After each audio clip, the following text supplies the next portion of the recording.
तुमे निज भविष्यत बदलाइबारे सक्षम नुह कारण यह प्रारब्धर अधीन किंतु तुमे निजर स्वभाव बदलाइबाको सक्षम।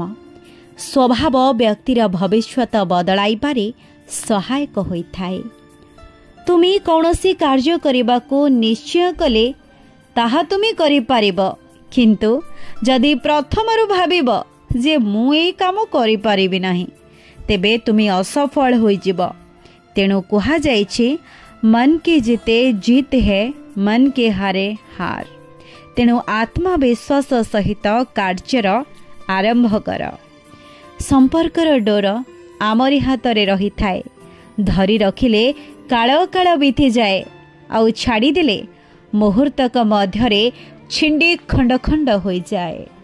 कथाटी भल लगिले आम वीडियो को लाइक शेयर सब्सक्राइब निश्चय करिवे।